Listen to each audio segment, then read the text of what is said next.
الشيطان الرجيم بسم الله الرحمن الرحيم والصلاة والسلام على سيدنا محمد وعلى آله وأصحابه الأكرمين. Cher public, salam alaikum wa rahmatullah. Bonjour à tous. Et on a donc l'immense honneur d'accueillir aujourd'hui le docteur Mohamed Jahadir, qui est, en guise de présentation, un linguiste, traducteur et traductologue marocain. Il est professeur à l'université Hassan II de Casablanca, où il est le directeur du laboratoire LITRA, c'est-à-dire langue, littérature et traduction. Donc, université de Hassan II de Casablanca à Mohammedia précisément. Ces travaux s'inscrivent dans le cadre du fonctionnalisme et portent sur ce qu'on appelle l'interface sémantico-pragmatique. Donc, tout ce qui a trait à la cohérence du discours, l'analyse traductologique et la communication interculturelle. Il est en ce sens, et il va pas mal développer cela aujourd'hui, un continuateur de la grammaire fonctionnelle au Maroc, qui est une théorie linguistique importée donc au Maroc au début des années 80 par le linguiste Ahmed Moutawakil. Cette grammaire fonctionnelle, elle est caractérisée par le fait que, je cite donc notre invité, la fonction détermine la forme. Le fonctionnalisme en linguistique, comme toute théorie pragmatique du langage, elle considère que le fondement essentiel du langage est la communication. Donc la langue, elle est conçue non comme fondamentalement un moyen de description de la réalité, ce qui est une conception classique chez les Grecs notamment, mais plutôt comme un outil discursif permettant l'interaction, at-tafa'ul, et la communication, at-tawasul, sociale.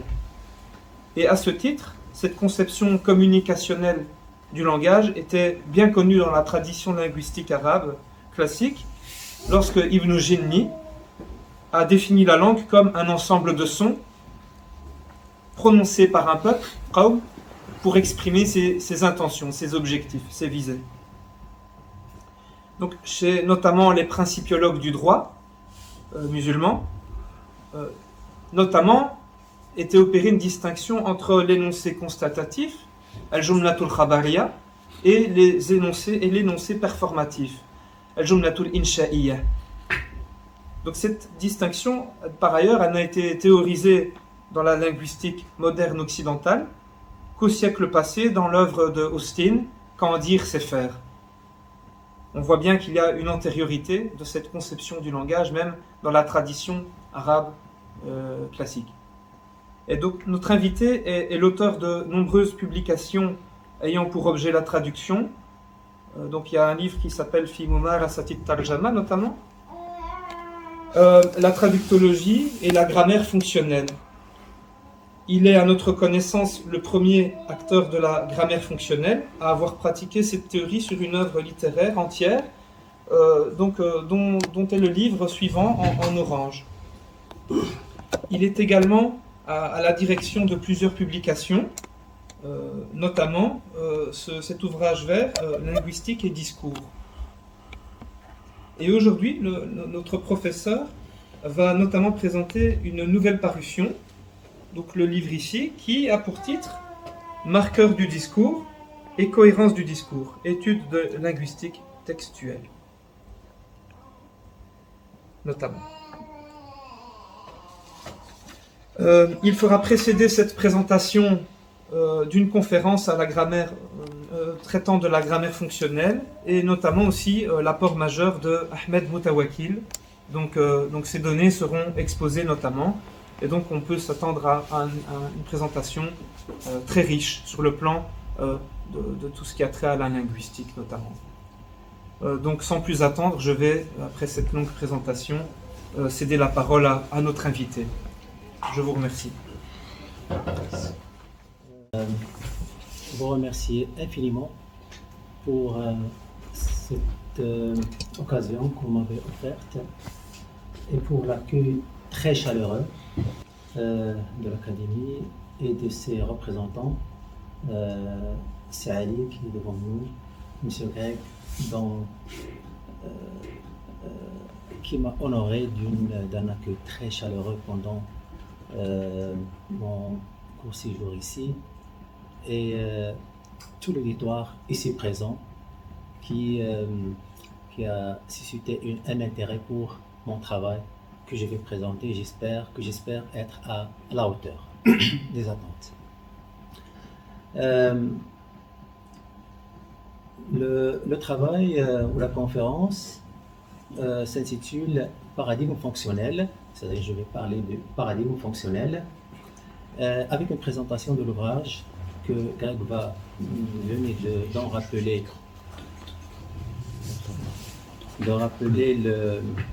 le titre, marqueur des discours et cohérence des discours, étude de linguistique textuelle. Le plan est le suivant. Donc, il porte sur 4 axes: contextualisation, les paradigmes, la grammaire fonctionnelle, apport de Ahmed Moutaoukil, du professeur Ahmed Moutaoukil, et en dernier lieu, la présentation de l'ouvrage, marqueur de discours et cohérence des discours, qui porte sur un certain nombre de chapitres auxquels nous allons revenir par la suite. D'une pierre deux coups, là, le plan que vous avez devant vous, normalement, c'est une réponse à une intention, un désir, un besoin qui m'a été exprimé par M. Greg, qui est à côté de moi. Chaque fois, il me dit on a besoin de ceci, et je prépare et je revois le plan. Donc, le plan, qui est une structure, est une réponse à une intention. Autrement dit, ce qu'on a fait ici ensemble, c'est on a appliqué un principe de la grammaire fonctionnelle qui est c'est l'intention, c'est la fonction qui détermine la forme. Donc la forme que vous avez devant vous, la forme, le plan, c'est une forme, c'est une structure.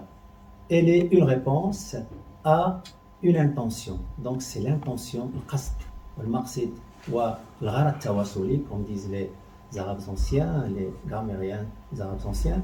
Donc c'est ceci. Donc on a appliqué entre nous ce principe-là. Ce qui veut dire que le principe, il n'est pas purement linguistique, mais il est universel. Il concerne la langue et il ne concerne pas, il concerne la vie d'une manière générale. Donc je commence par la contextualisation. Je vais citer un certain nombre de principes et de principes et de notions que je vais définir. La prise en compte du paramètre de la langue en tant qu'instrument d'interaction sociale dans l'explication des propriétés de la langue naturelle permet de classifier les théories linguistiques modernes en 2 catégories: les théories fonctionnelles et les théories formelles. Dans les théories fonctionnelles, on adopte l'hypothèse selon laquelle la description de la structure des langues naturelles ne peut s'effectuer que si la dite structure est reliée à la fonction de communication. Dans les théories formelles, la langue est considérée comme un système abstrait dont la fonction principale est l'expression de la pensée. Aussi, les propriétés linguistiques de ce système peuvent-elles être traitées indépendamment de sa fonction de communication, de sa fonction communicative. Autrement dit, le premier trait, le premier facteur pour distinguer les théories fonctionnelles des théories non fonctionnelles est la langue. Si une théorie considère la langue comme un outil de communication, elle est classée théorie fonctionnelle. Si elle considère la langue comme n'étant pas un outil de communication, elle est considérée comme étant une théorie formelle. Chomsky, dans ce sens, a donné une métaphore, un exemple, pour montrer qu'on n'a pas besoin d'étudier la fonction. Elle a dit qu'en tant qu'un homme de science, on peut étudier la forme du cœur sans avoir besoin de sa fonction de pompe et de sang. Donc voilà, on étudie sa structure. Voilà un exemple très connu de Chomsky. Deuxième trait, c'est ce qu'on appelle la compétence. Dans les courants formalistes, la compétence du locuteur-auditeur est conçue, vous pouvez m'arrêter pour un concept, pour une notion, etc. Ce n'est pas un problème pour moi. Donc la compétence du locuteur-auditeur est conçue comme la connaissance des règles morphosyntaxiques, sémantiques et phonétiques de la langue. Ça c'est Chomsky 1965. Pour les fonctionnalistes, la compétence est une compétence communicative, selon Himes 1972.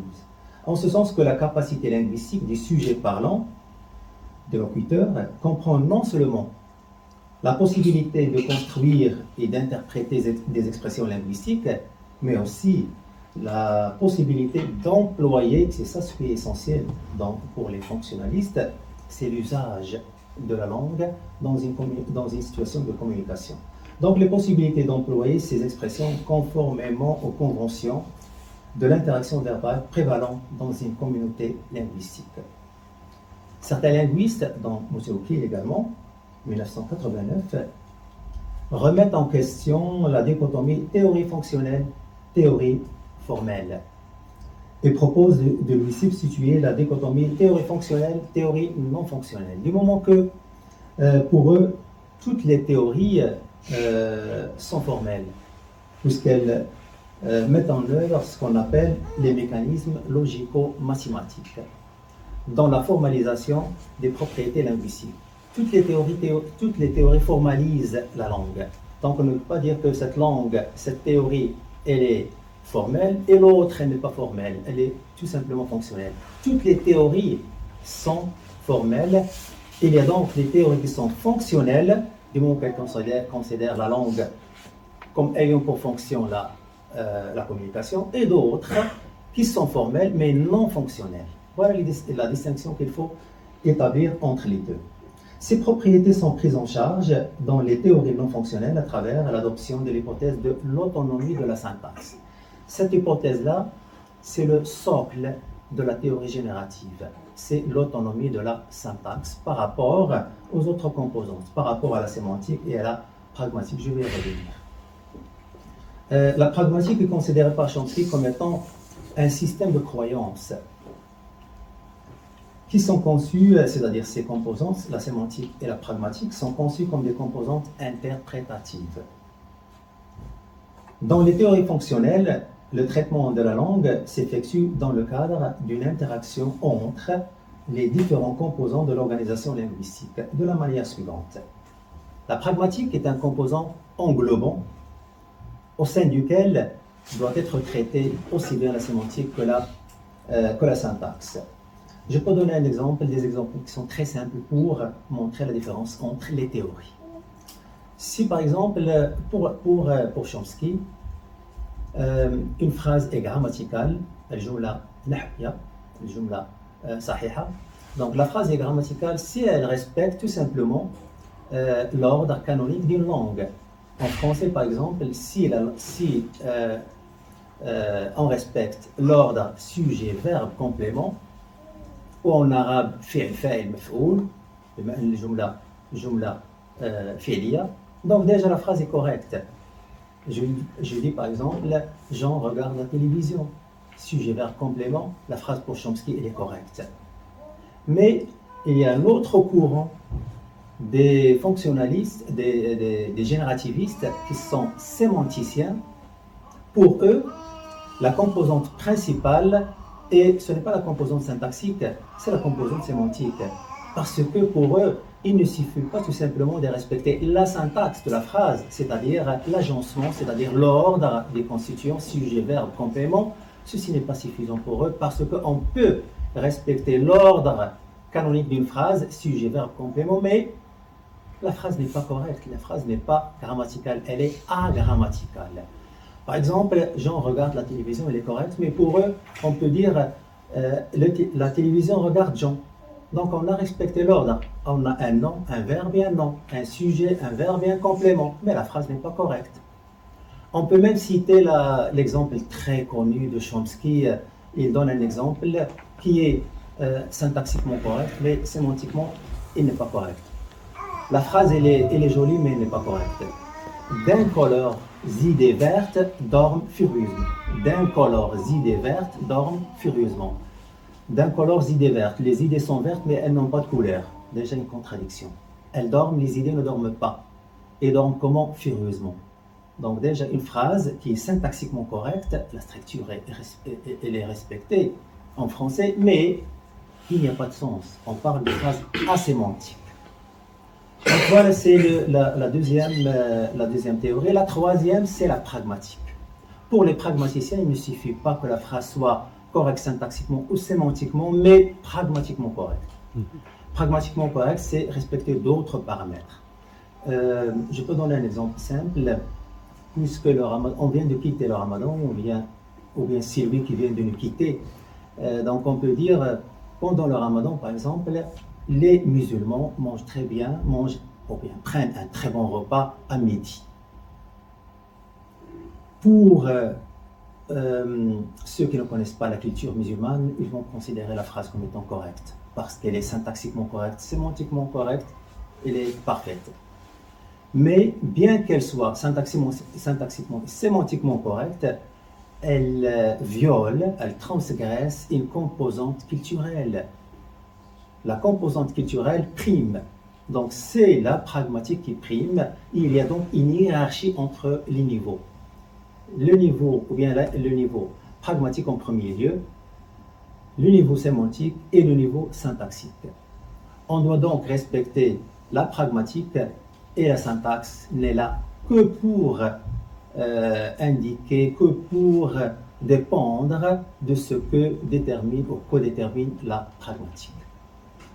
L'exemple que j'ai donné de Greg qui me demande ceci, et j'organise le plan selon l'intention. Donc vous voyez, c'est l'intention en premier lieu, le niveau mental, puis le niveau oral, ou bien le niveau scriptural, le niveau de l'écrit. Donc on commence par le niveau mental, par la réflexion, on réfléchit, on pense, avant même, on développe une idée, avant même de l'exprimer.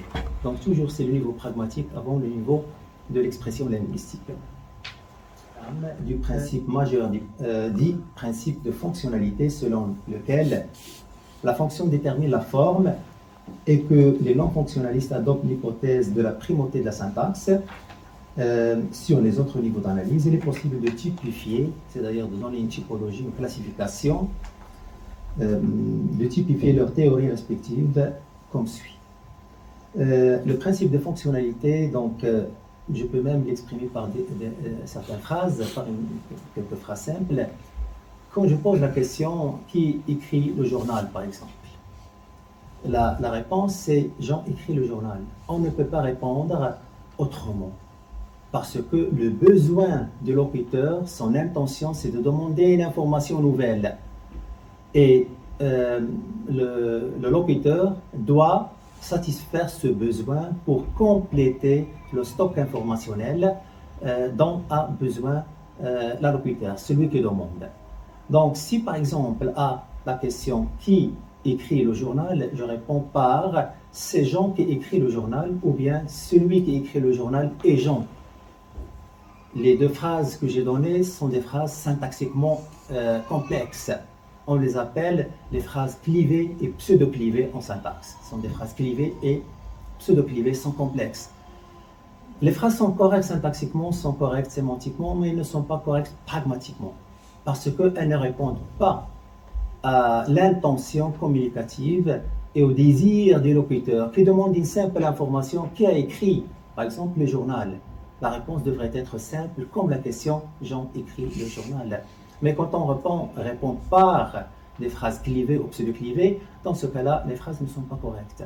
Parce que ces phrases-là sont de nature corrective. Elles sont là pour donner une rectification d'une information. Quand est-ce qu'on doit utiliser les phrases clivées et pseudo-clivées? C'est quand on a un contexte comme le suivant, et dans la pragmatique, on doit avoir un contexte, parce que les phrases sont contextualisées.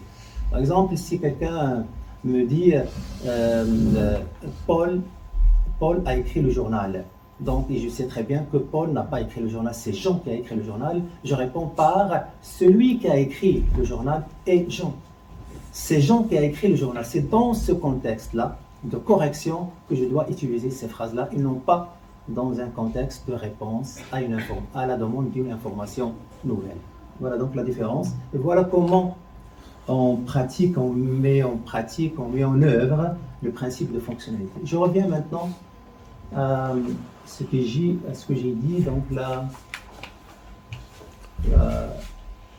voilà, la typification, la typologie ou la classification des théories fonctionnelles. Pour les théories fonctionnelles, je peux citer les théories qui sont les plus connues à l'échelle internationale. Donc nous avons la perspective fonctionnelle de la phrase de l'école de Prague. Les représentants sont Danesch, Feuerbach, Svoboda, etc. Ils développent des termes ou des notions comme thème, rem, etc. pour étudier la structure de la phrase. Nous avons la grammaire fonctionnelle systémique de Halliday. C'est la grammaire des Anglais de Londres. Halliday a écrit avec sa femme Roqaya Hassan, je crois que c'est une Égyptienne. Ils ont écrit un ouvrage intitulé Cohesion in English. Donc c'est le travail sur la cohésion. La théorie de la grammaire fonctionnelle de Dick, c'est la théorie qui nous intéresse. C'est la théorie d'Amsterdam, et dans laquelle on distingue 3 niveaux. Le niveau interpersonnel, que l'on appelle niveau pragmatique, le niveau représentationnel, que l'on appelle le niveau sémantique, et le niveau structurel, c'est le niveau syntaxique. Il y a 3 niveaux d'analyse. Il y a aussi la grammaire du rôle et de la référence. C'est une grammaire américaine de Van Wylen et Foley. Il y a la sémantique générative dont j'ai parlé et dont les représentants sont Ross, Lakoff, Macaulay, etc. C'était les disciples de Chomsky, mais des disciples qui n'étaient pas convaincus de ces théories et qui ont créé ce qu'ils appellent la sémantique générative. Il y a également la syntaxe fonctionnelle de Kono, de Susumu Kono, c'est un japonais, etc. Pour les représentants de la théorie formelle ou non fonctionnelle, je peux citer la théorie la plus connue, c'est la théorie de Chomsky, la théorie de la grammaire générative et transformationnelle, la GGT.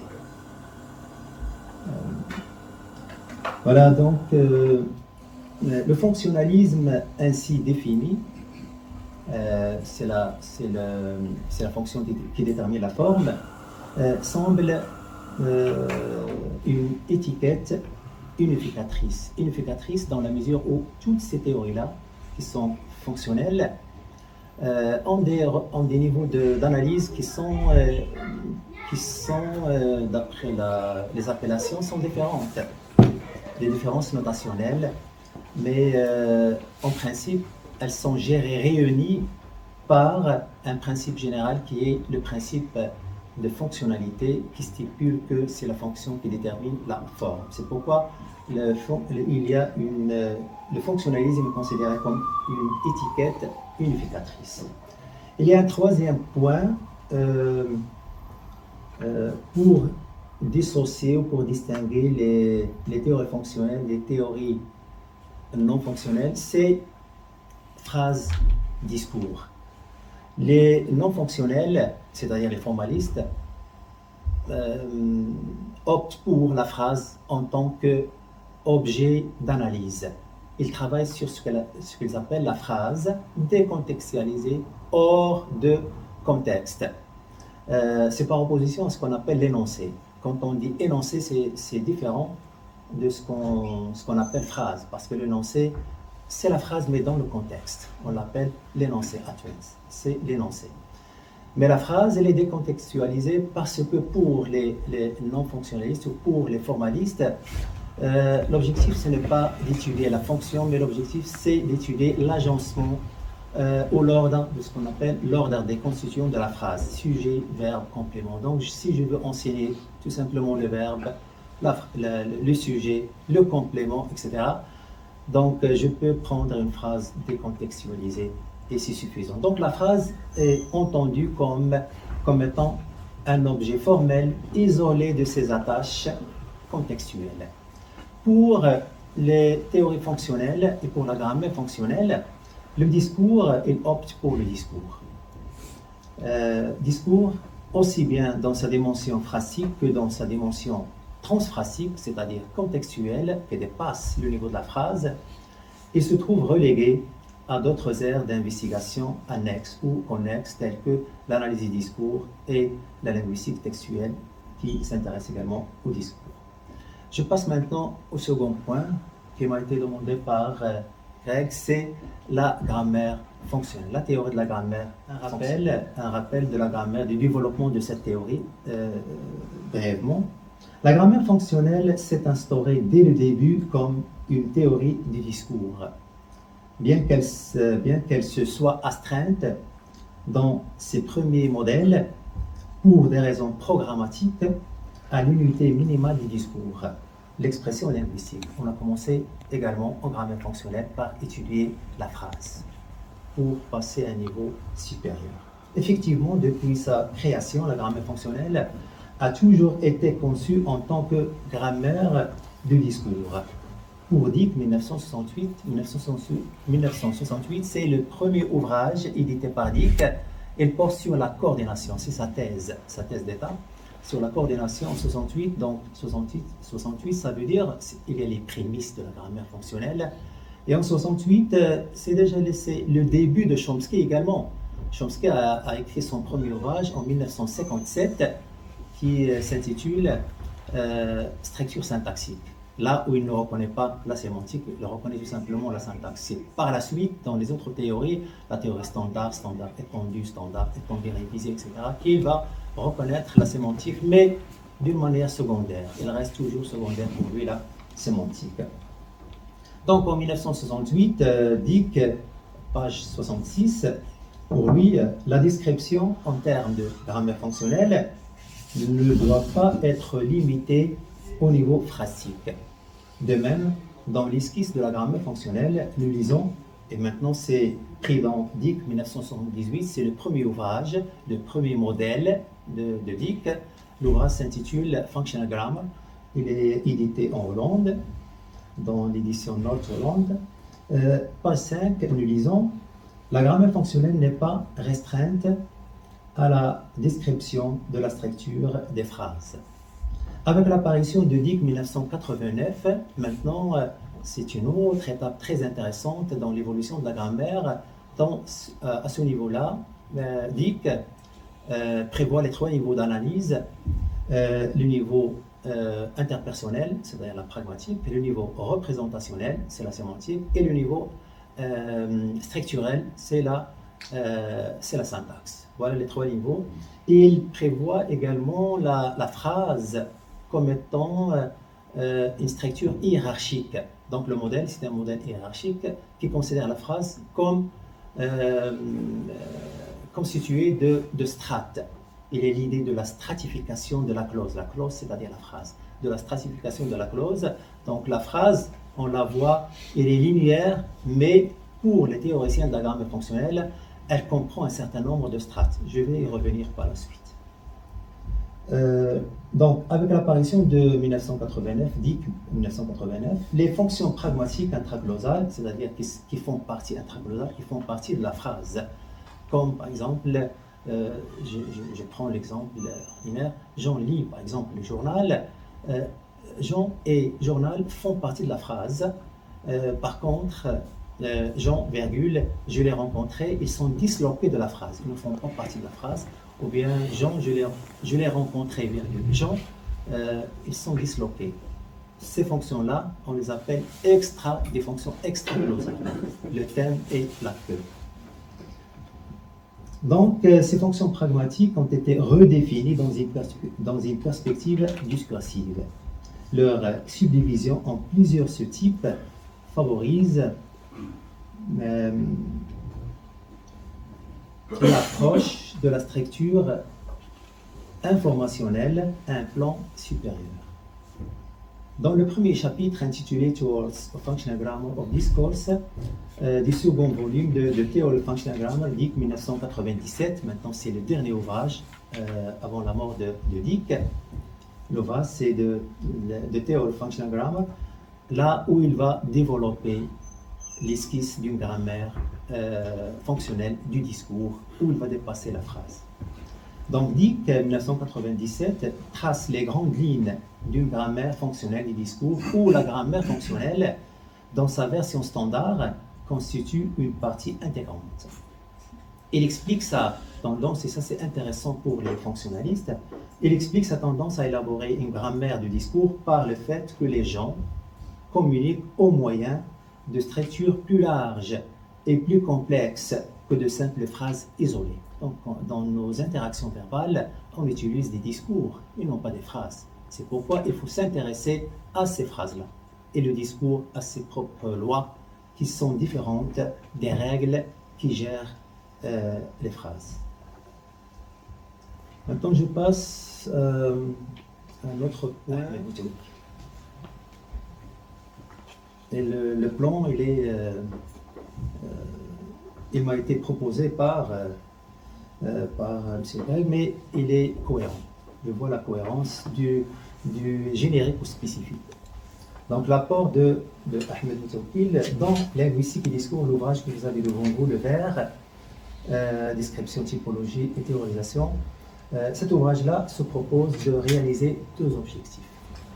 Le premier consiste toujours à porter un éclairage sur la problématique de l'interface entre la grammaire et l'analyse du discours, du rapport entre la linguistique et le discours. Le deuxième objectif vise à rendre un bel et vibrant hommage particulièrement chaleureux au linguiste marocain, le professeur Ahmed Moutaoukil, de l'université Mohammed V de Rabat, sommité reconnue dont l'œuvre a fait profiter étudiants, chercheurs et intellectuels marocains et arabes de son savoir, tout en les initiant aux principes de la linguistique générale au cours des 4 dernières décennies et à la recherche en matière de la linguistique fonctionnelle en général, et en particulier plutôt. Ahmed Moutaoukil était enseignant de pragmatique dans les départements d'arabe et de français depuis 1967. Directeur du groupe de recherche en pragmatique et linguistique fonctionnelle, GRIPLIF, il s'est spécialisé en linguistique fonctionnelle, la théorie de la grammaire fonctionnelle. Ses recherches s'articulent, j'essaie un petit peu d'en rendre compte, dans 3 axes. Donc, ces recherches, pour moi, s'articulent autour de 3 axes majeurs. L'axe du rapport entre la pensée linguistique arabe ancienne et les théories linguistiques modernes. En particulier, les théories pragmatiquement orientées. La théorie des actes de langage, la sémantique générative, la systémique et la grammaire fonctionnelle. L'apport de Moutaoukil consiste à jeter des passerelles entre les 2 modes de pensée, authentique et moderne. Et dans ce sens-là, je vous conseille son travail qui est maintenant une grande référence, le travail de 1982, Réflexion sur la théorie de la signification dans la pensée linguistique arabe, publié à Rabat dans les publications de la Faculté des Lettres et des Sciences humaines de Rabat. Donc là, il y a tout ce que vous désirez de ce jeu de pont ou de passerelle entre la tradition grammaticale arabe ancienne et les théories modernes. Je peux juste rappeler certaines de ses inspirations, de quoi il s'est inspiré, mais très rapidement parce que ce n'est pas l'objectif de la présentation. C'est juste de vous rappeler quelque chose dans ce sens-là. Ici, donc, il s'est inspiré principalement de la grammaire. Inspiration des grammairiens arabes anciens comme Kitab, Lycée Baboy, comme le problème des cas des déclinaisons, des marques casuelles, etc. Al-Mufassal li Zamkhshari, dans les parties du discours, les prépositions, le huruf, etc. Alfiyat ibn Malik, les parties du discours, etc. Al-Mughni, l'Ibn Hisham. Pour la rhétorique, البلاغة دلائل الإعجاز للجرجاني، مفتاح العلوم للسكاكي، مفتاح الجرجاني بالخصوص نظرية النظم، la règle qui préside à la cohérence des discours, le majaz, les figures de style comme la connotation, le kinaya, سكاكي في المفتاح، نقول المفتاح كالكتاب مفتاح العلوم، وعلم الأدب الفرق بين المفرد والمركب، les énoncés composés, la situation de production, علم معاني، علم البيان etc. La métaphore, المجاز. La troisième source d'inspiration, c'est les fondements الأصول المفصل للغزالي والمعتمد للبصري والموافقات للشاطبي والآمدي الأحكام للآمدي. Donc il y a des points communs, des divergences qu'il a dégagées dans son ouvrage.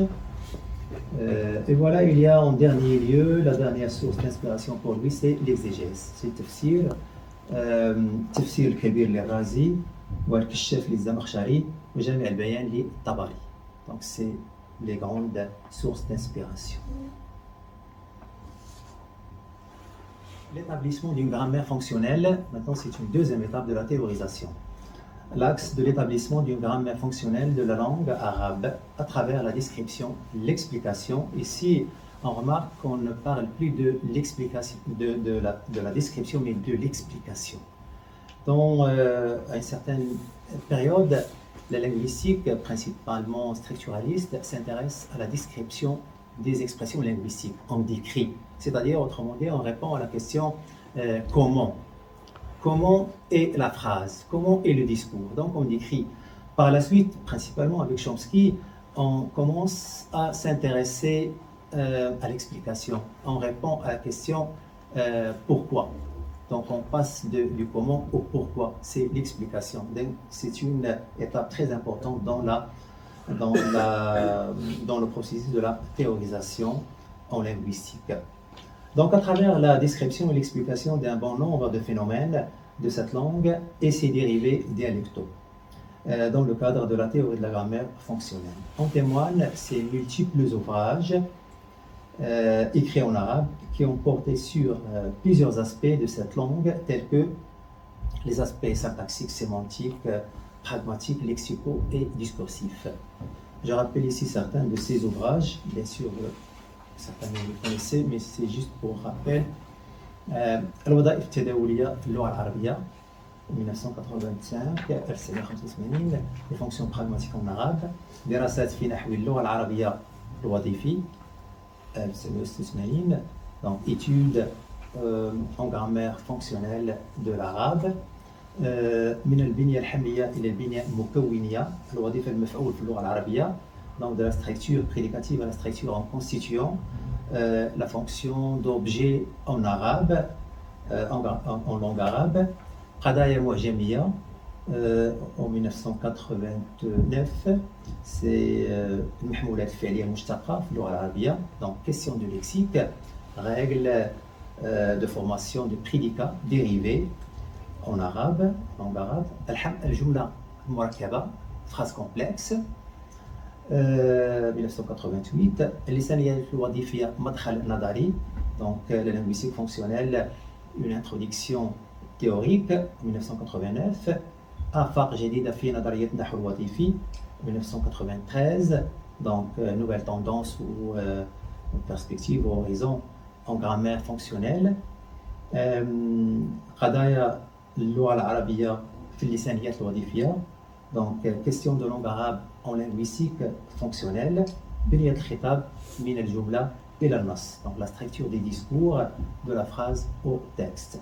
Voilà quelques les travaux, principalement ces travaux, mais les plus marquants et qui intéressent ces aspects ou ces aspects sémantiques, syntaxiques, pragmatiques et discursifs.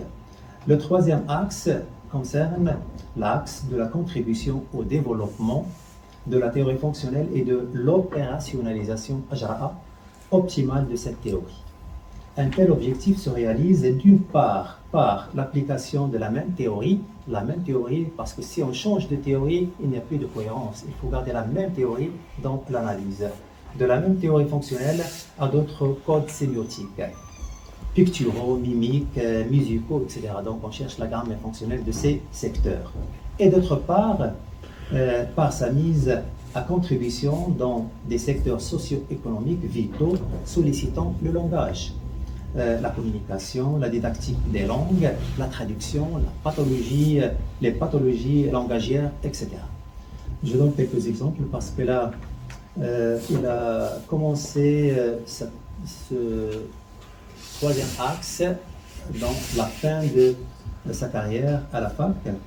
Donc, il a un article dans ce sens qui s'intitule Al-Lugha fi al-Mujtama', la langue dans la société. Il a contribué par un article dans cet ouvrage-là. C'est le discours interposé, qui veut dire la traduction, al-khitab muwassat. Et dans ce cas-là, dans ce sens-là, il a supervisé 2 thèses. J'ai eu l'honneur de siéger dans le jury de ces 2 thèses.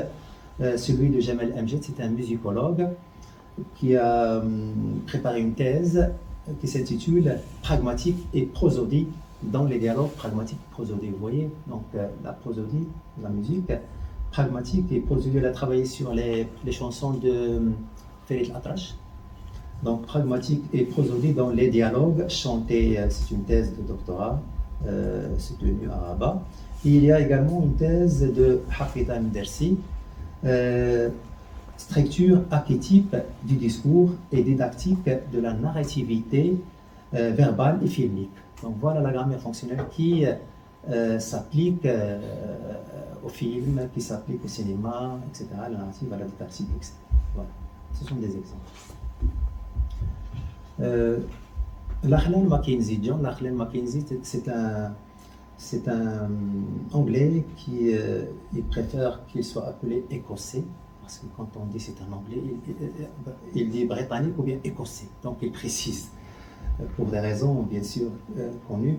Donc de l'Université libre d'Amsterdam, c'est un très grand ami du Maroc et des fonctionnalistes marocains.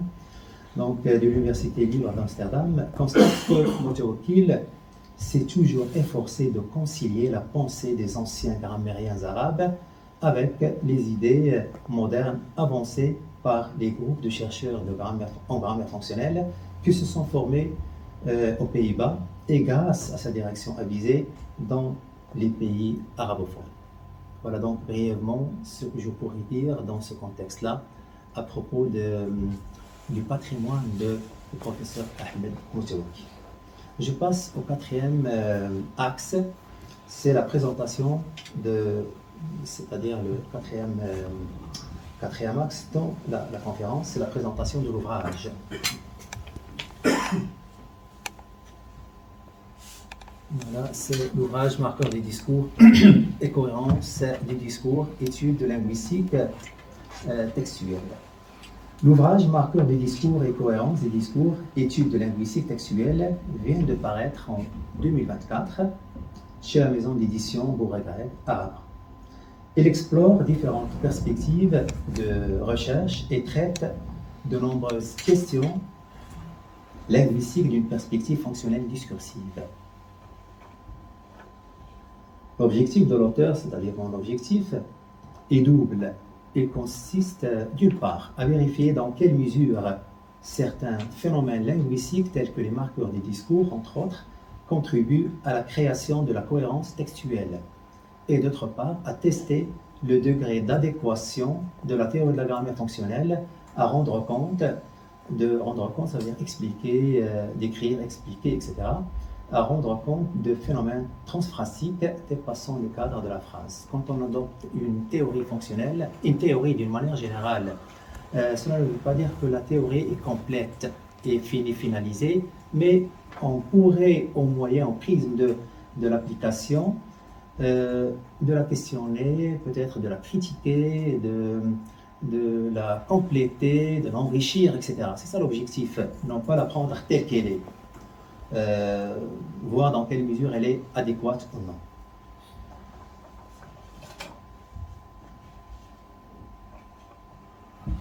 Voilà. L'ouvrage contient 8 chapitres et une préface signée par le linguiste néerlandais Covet. Le premier chapitre traite du rôle du focus dans la progression textuelle. Toujours il y a le niveau discursif et le niveau textuel. Tandis que le deuxième chapitre examine celui de la notion de perception dans la cohérence du discours. Dans les troisième, quatrième et cinquième chapitres, l'accent a été mis sur les fonctions discursives des connecteurs, tandis que pourtant et cependant, car parce que et puisque respectivement. Le sixième chapitre est réservé aux règles de formation des prédicats et paramètres textuels.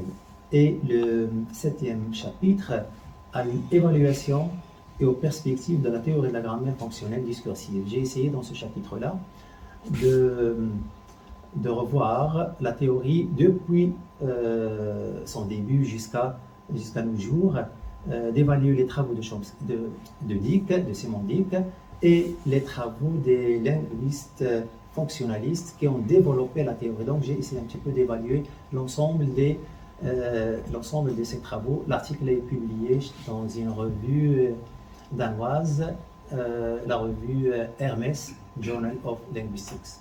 Il est déjà publié, celle-là. Le huitième et dernier chapitre porte sur un traitement fonctionnel des expressions idiomatiques dans des langues typologiquement différentes. Des langues typologiquement différentes veut dire des langues qui ne sont pas issues de la même origine. Quand on parle, par exemple, de français, espagnol, italien, roumain, etc., ils sont issus de l'origine, comme vous le savez mieux que moi, de l'origine latine. Donc, ils sont typologiquement identiques. Par contre, quand on parle d'une langue comme l'arabe, qui est caméto-sémitique, et une langue comme le français, une langue indo-européenne, dans ce cas, on parle de deux langues typologiquement différentes. Parce que pour que le travail soit pertinent, il faut travailler sur des langues typologiquement différentes. C'est ça l'objectif des théories linguistiques. Donc, je donne ici la parole à Covet, c'est-à-dire je vais extraire un paragraphe de la préface. Il a dit: dans ce livre, j'ai choisi comme cadre théorique le modèle stratifié élaboré entre autres par Hirschfeld, c'est le théoricien actuellement, et le modèle de l'utilisateur des langages naturels proposé par Dick, Simon Dick. J'ai étudie les fonctions narratives et l'apport de la perception à la cohésion textuelle, un sujet nouveau en grammaire fonctionnelle, et le fonctionnement discursif des marqueurs du discours comme tandis que, pourtant cependant, car parce que et puisque. Tous les sujets abordés sont des sujets dont la description dépasse les possibilités d'une grammaire de la phrase. Le livre se termine par l'évaluation des études récentes sur les discours et l'analyse des expressions idiomatiques en grammaire fonctionnelle.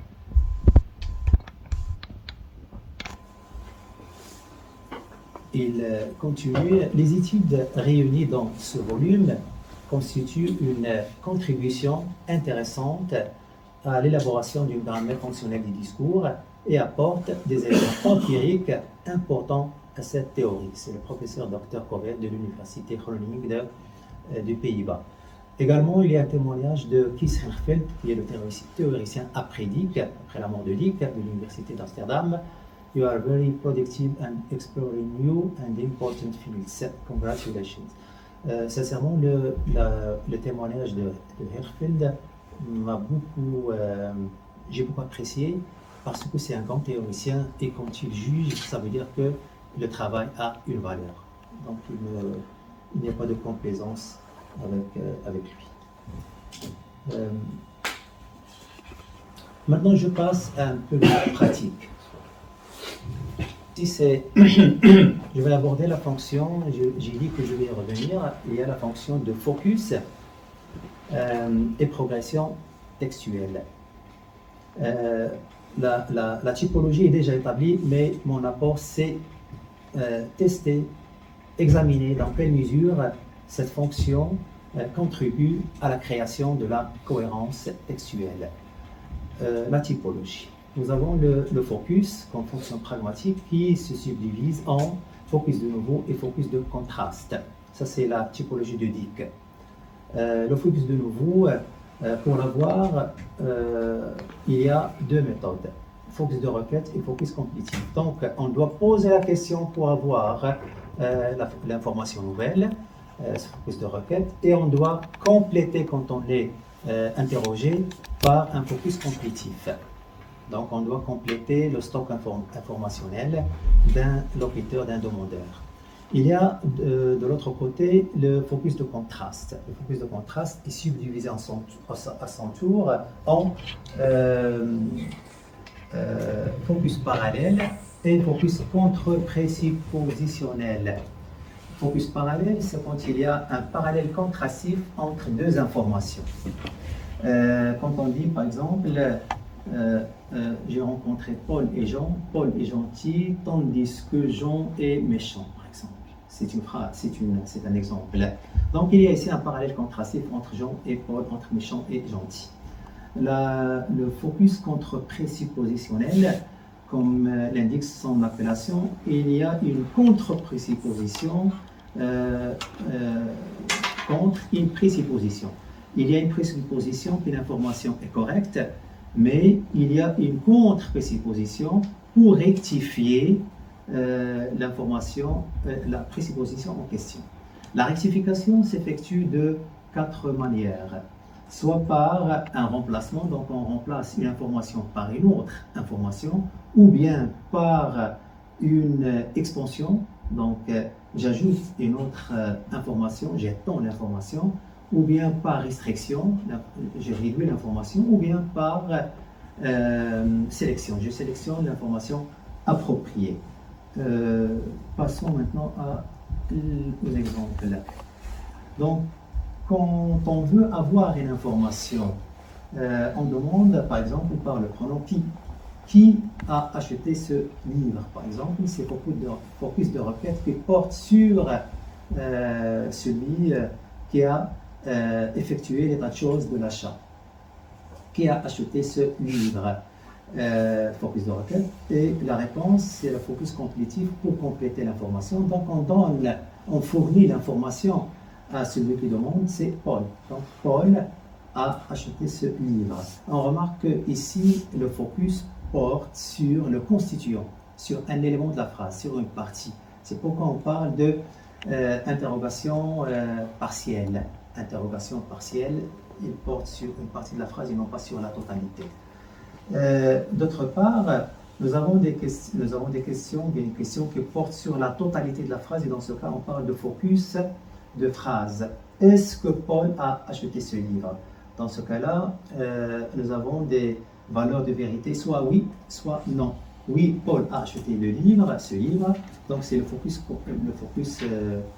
complétif, et dans ce cas-là, il porte sur l'ensemble de la phrase. Oui, Paul a acheté ce livre, la totalité, on assigne la fonction de focus à la totalité.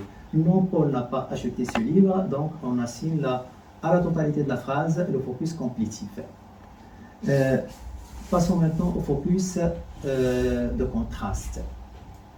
On a toujours une présupposition comme j'ai dit. Donc la présupposition ici c'est Jean a acheté un livre. Pour celui qui va rectifier, donc la contre-présupposition, la phrase n'est pas correcte. Donc comment il va rectifier en disant non, il n'a pas acheté un livre mais un journal. Donc il a remplacé l'information par une autre. C'est pourquoi on parle de focus de remplacement. Ou bien il va dire voilà, il a acheté un journal. L'autre présupposition, l'autre cas, c'est Jean a acheté un livre. La présupposition, et comment rectifier en disant non, il n'a pas seulement acheté un livre, il a aussi acheté un journal. Donc il y a extension. Oui, il a aussi acheté un journal. Focus d'expansion. On appelle focus d'expansion. La présupposition ici, c'est Jean a acheté un livre et un journal. C'est la présupposition, mais la rectification, c'est non, Jean n'a pas acheté de livre, il a seulement acheté un journal. Bien, non, il a seulement acheté un journal. Ici, focus de restriction. On réduit l'information. Le dernier, c'est vous êtes installé par exemple dans un café et le serveur va vous demander voulez-vous du thé ou du café? Vous dites par exemple du thé. C'est un focus de sélection. Pardon.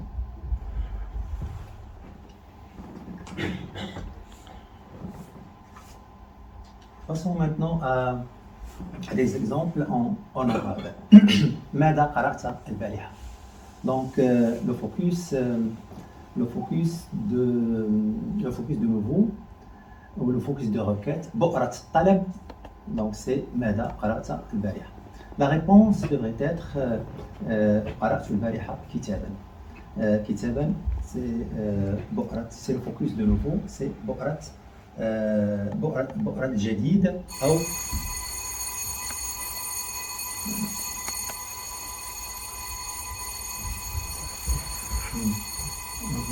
pour voir un peu.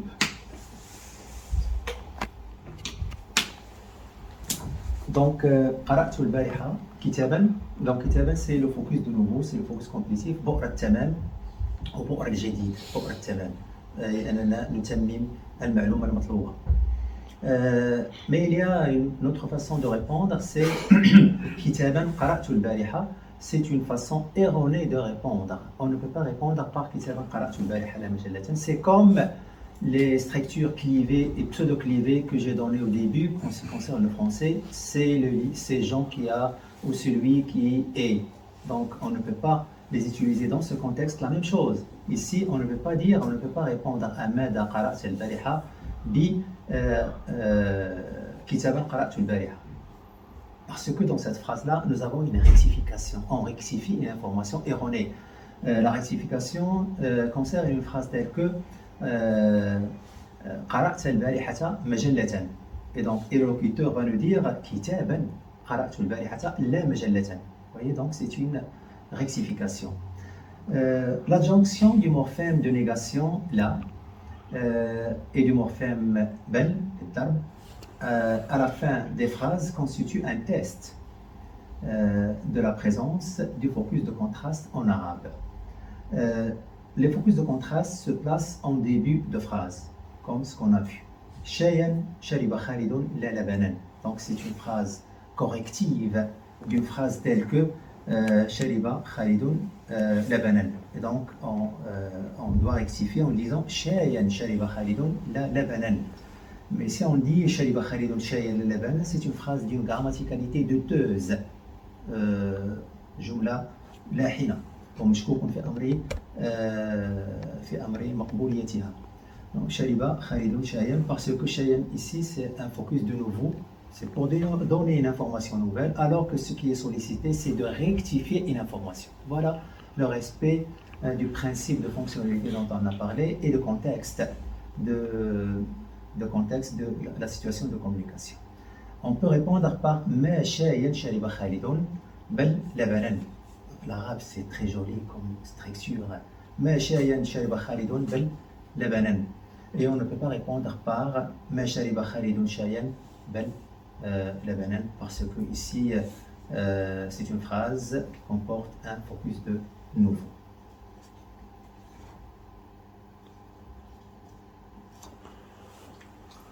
Le focus de contraste avec le morphème interrogatif le hamza peut porter sur un constituant ou sur une phrase. Toujours comme ça en arabe, ça peut concerner un constituant ou une phrase. La phrase suivante, Aradan al-Qaq, c'est une phrase que j'ai empruntée à Mutawakkil parce que ça rappelle au Keltoum, l'arabe. Aradan al-Qaq am ba'da ghad. ولا يتحدث الحكيم العرب عن طلب التصور. لماذا؟ لأنه تتوفر فيها احتمالان اختياران اثنان غدا وبعد غد. Quand il s'agit de deux options, dans ce cas-là, on peut parler de talab tasawwur. Deux options, غدا بعد غد. Avec غدا أم بعد غد. Dans le courant, nous avons l'آية الكريمة أفمن يمشي مكبا على وجهه أهدى أم من يمشي سويا على صراط مستقيم. من سورة النور. أفمن يمشي مكبا على وجهه أهدى أم يمشي سويا على صراط مستقيم. Bien sûr, c'est le deuxième qui est à l'opposition de la première et on opte pour, toujours dans le Coran, on opte pour la deuxième. من يمشي سويا على Siratin Mustaqim. Mais c'est la structure syntaxique là qui a M.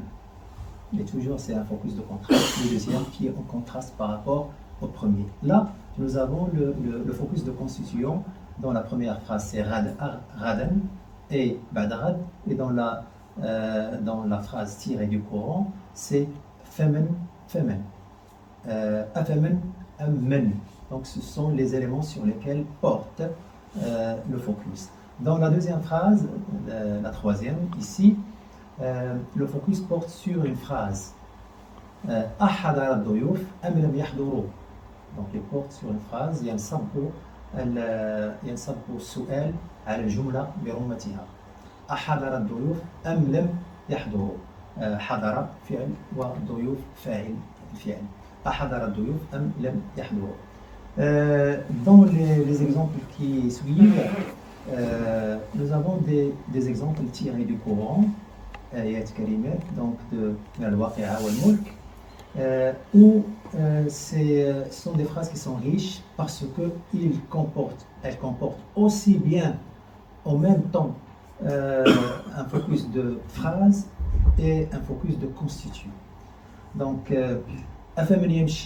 أفرأيتم الماء الذي تشربون. La phrase qui va suivre avec M, elle est elliptique. أفرأيتم الماء الذي تشربون أم لم تروا الماء الذي تشربون. Elle est elliptique, elle n'est pas citée dans le Coran. أفرأيتم الماء الذي تشربون. أفرأيتم الماء الذي تشربون. أنتم, ça c'est focus de phrase. La suite c'est des focus de constituant. أنتم أم نحن. Donc le focus porte sur أنتم et sur نحن. أنتم أنزلتموه من المزن من السحاب أم نحن المنزلون. L'autre phrase qui est également tirée de الواقعة. أفرأيتم النار التي تورون أنتم أنشأتم شجرتها أم نحن المنزلون. أنتم أنشأتم شجرتها أم نحن المنشئون. أفرأيتم النار التي تورون. Focus de phrase. La suite, c'est focus de constituant qui porte sur les pronoms antum, am, nahnu. Troisième, la même chose, même structure, il y a une symétrie entre ces phrases-là. Afaraytum ma tumnoun, antum takhluqunahu, am nahnu al-khaliqun. Donc, focus de phrase, afaraytum ma tumnoun, et suivi de focus de constituant, antum, am nahnu. Et toujours, bien sûr, c'est nahnu qui l'emporte. أفرأيتم ما تحرثون أنتم تزرعونه أم نحن الزارعون. Focus de phrase, focus de constituant, bien sûr, c'est أم نحن الزارعون qui l'emporte. أفرأيتم إن أصبح ماءكم غورا. نهاية سورة الملك. أفرأيتم إن أصبح ماءكم غورا. إن أصبح ماءكم غورا غائرا. plutôt أفرأيتم إن أصبح ماءكم غورا فمن يأتيكم بماء معين. معين افترعوا العين لا ينضب. فمن يأتيكم بماء معين من سورة الملك. Focus de ici il y a des focus de phrases.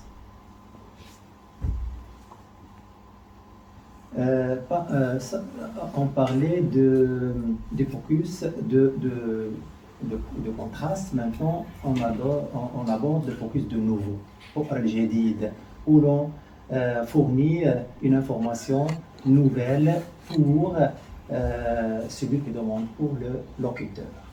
Le morphème interrogatif hel concerne les phrases où le focus est un focus de nouveau ayant comme portée, c'est-à-dire il porte sur, ayant comme domaine, comme scope, un élément topique محور. الكلمة التي هي تشكل موضوع حديثنا تسمى محور في النحو الوظيفي. Donc focus de nouveau ayant comporté un élément topique comme dans la phrase 1 ou une phrase comme dans l'exemple 2. هل زيدا قابلته. هل زيدا قابلته. هنا طلب تصديق. تحدثنا عن طلب التصور où nous avons deux options. أفرأيتم الماء الذي أفرأيتم إن أصبح ماءكم غورا. أفرأيتم أم لم تروا. Donc nous avons A, M. Avec هل nous avons une seule possibilité. هل زيدا قابلته نعم قابلته لا لم أقابله. Nous avons une seule possibilité, oui ou non. Dans ce cas-là, les grammairiens arabes anciens parlent de talab tasdiq. هل زيدا قابلته focus de constitution parce que l'interrogation porte sur زيدا قابلت زيدا. Dans la deuxième phrase, elle porte sur toute la phrase هل حضر الضيوف. نعم حضر الضيوف لم يحضر الضيوف. Donc il porte sur la phrase. Les autres exemples sont tirés du Coran. سورة الزمر قل هل يستوي الذين يعلمون والذين لا يعلمون. هنا الجواب واضح. والسؤال إنكاري c'est une phrase, c'est une question oratoire, c'est une question rhétorique qui ne sollicite pas une réponse, mais la réponse elle est là, c'est toujours négatif. هل يستوي الذين يعلمون والذين لا يعلمون. لا يستوي الذين يعلمون هم لا يستويان. لا يستوي الذين يعلمون والذين لا يعلمون. نفس الشيء بالنسبة للآية الكريمة التالية قل هل يستوي الأعمى والبصير أفلا تتفكرون من سورة الرعد. لا يستوي الأعمى والبصير. هنا لو سونس il est littéral et métaphorique. الأعمى والبصير لا يستويان والعالم والجاهل لا يستويان والضال والمهتدي لا يستويان. Donc il y a des phrases où il y a une confirmation de ce qui a été dit كقوله تعالى أفمن يعلم أنما أنزل إليك من ربك الحق كمن هو أعمى إنما يتذكر أولو الألباب من سورة الرعد. هنا c'est une confirmation تأكيد لما ورد في الآيتين السابقتين الكريمتين. نفس الشيء بالنسبة للآية الثانية وما يستوي الأعمى والبصير ولا الظلمات ولا النور ولا الظل ولا الحرور وما يستوي الأحياء ولا الأموات من فاطر. نفس الشيء. Donc des métaphores et également dans le sens littéral et dans le sens métaphorique, il n'y a pas d'équivalence et entre les deux opposés.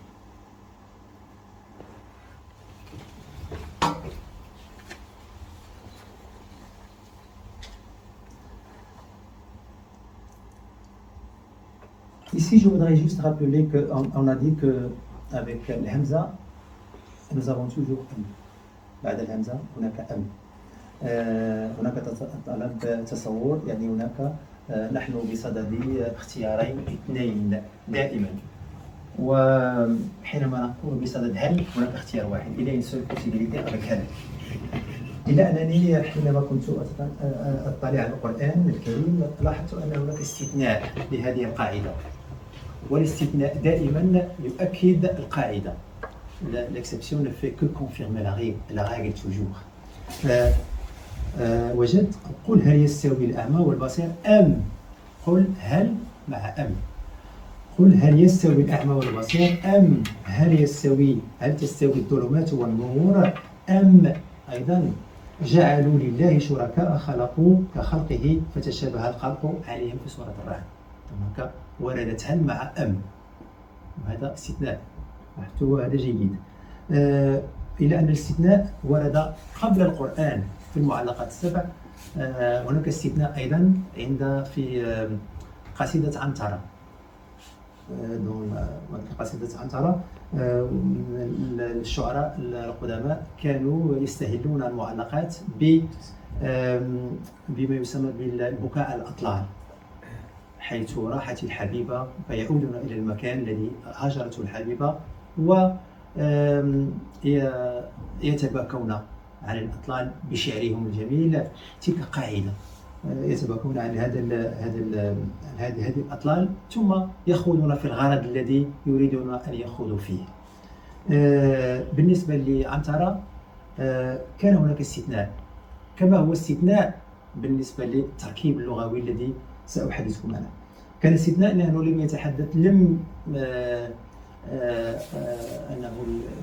كان استثناء بالنسبة للشعراء الآخرين بما أنه لم يبكي عن الأطلال بل تحدث عن الشعر وقال بأن الشعراء هل هناك غرض من الأغراض لم يتطرق إليه الشعراء تطرقوا لكل المواضيع ولم يتركوا بابا أو موضوعا لم يتطرقوا إليه. فقال هل غادر الشعراء من متردم أم. هل وردت مع أم. هناك استثناء هناك استثناء في الموضوع وهناك استثناء في البنية، في المعنى، في المعنى وفي المبنى كما يقال في اللغة العربية، في المعنى وفي المبنى. la structure et la forme، la structure et le contenu et le contenant. هل غادر الشعراء من متردم أم هل عرفت الدار بعد توهمي؟ هناك هل وردت مع أم. نلاحظ هذا الاستثناء بالنسبة للمعلقات في الشعر العربي القديم وأيضا بالنسبة للقرآن الكريم، وأردت أن أتقاسمها معكم. Passons maintenant à la typologie. Revenons à la typologie, revenons un petit peu de par là. Donc la typologie des focus que je vais essayer d'enrichir. J'ai dit que la typologie était la typologie de Dick que j'avais rappelé. Donc il y a la typologie que j'ai enrichie parce que j'ai travaillé sur le discours. Donc je l'ai enrichi par deux catégories en premier lieu, le focus de récit et le focus de discours. Les deux catégories récit et discours sont des catégories déjà définies par un grand linguiste qui s'appelle Émile Benveniste. Émile Benveniste, dans son ouvrage Problèmes de linguistique générale, qui date de 1966, donc il est le père de ce qu'on appelle la théorie de l'énonciation. Et pour lui, le récit, c'est quand on narre avec une modalité objective. On essaie un petit peu de s'astreindre, d'intervenir dans le discours. Donc, on décrit avec objectivité. Paul s'éleva, prépara, par exemple, son livre, l'ouvrit, etc. Donc, c'est une description neutre. Là, on parle de récit.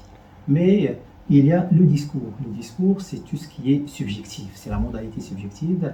Quand on introduit, par exemple, des verbes modaux comme pouvoir, devoir, comme le conditionnel, comme les adverbes, qui incluent la personne, à mon sens, sérieusement, à mon avis, etc. Dans ce cas-là, il y a un discours qui est impacté subjectivement. On parle de la modalité subjective.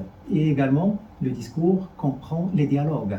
Quand il s'agit de dialogue, dans ce cas-là, on parle de discours selon Benveniste. Donc, j'ai emprunté ces deux catégories que j'ai développées, par lesquelles j'ai enrichi la typologie des focus. Donc, je parle de focus du récit et focus du discours. Je vais vous dire pourquoi. Donc, en ce qui concerne le focus du récit, nous avons le focus de nouveau, donc c'est-à-dire quand on donne l'information nouvelle, et le focus complétif quand on complète l'information de l'autre. Et bien sûr, quand il s'agit d'un récit, il n'y a pas tout simplement des phrases qui c'est, mais il y a un récit. Donc, toujours l'auteur a dans son esprit un lecteur potentiel, et il répond à ces questions. Le lecteur pourrait me demander ceci, c'est pourquoi l'auteur, l'écrivain, essaie de doser dans ses écrits. Donc, il décrit ici, il décrit peu, il cache certaines informations, il donne ici un dialogue, donc parce qu'il a toujours un lecteur potentiel dans sa tête, et à ces questions potentielles, il essaie de répondre tout en forgeant tout un texte. Voilà. Texte dans le sens de récit et discours. Ça d'une part, et quand il narre sans intervenir, dans ce cas-là, on peut parler de focus complétif séquentiel. Séquentiel, c'est également, j'ai essayé d'enrichir par ces deux notions. Focus complétif séquentiel, c'est quand il y a des séquences, des phrases qui contribuent à la progression des discours. Donc il y a l'histoire qui progresse, c'est grâce à ce qu'on appelle les focus complétifs séquentiels. Mais parfois l'histoire progresse, il y a l'auteur qui intervient pour commenter, pour donner un point de vue, etc. Et dans ce cas-là, on parle de focus complétif non séquentiel. Quand il y a arrêt, quand il y a commentaire, etc. Parce qu'il y a même chez Balzac, on trouve chaque fois il arrête le récit pour, même dans Père Goriot, il arrête le récit pour dire sois lecteur, installé dans ton fauteuil, etc. On trouve ça dans Père Goriot. Donc, dans ce cas-là, il y a des focus complétifs non séquentiels. Essayons d'appliquer ce qu'on vient de dire théoriquement à certains éléments, à certaines séquences du Coran. Donc, comme par exemple, principalement, ceci s'applique dans le Qasas al-Qur'an, quand il y a des récits coraniques à propos principalement des prophètes, Moussa, Isa, Youssef, Mohammed sallallahu alayhi wa sallam. Donc, tous, quand il y a des récits, à ce moment-là, on trouve les ingrédients de focus complétif séquentiel. Un exemple. وإذ قال يوسف لأبيه يا أبت إني رأيت 11 كوكبا والشمس والقمر رأيتهم لي ساجدين إلى آخره فلما همت به وهم بها. Tout ceci, nous avons une progression d'une narration. Nous avons des focus complétifs séquentiels. Mais à un certain moment, il y a le Dieu qui intervient pour rappeler au prophète Mohammed, que ce que je te raconte n'est qu'une histoire pour dégager des morales et des enseignements, etc. Donc il lui dit, et là il arrête le récit pour dire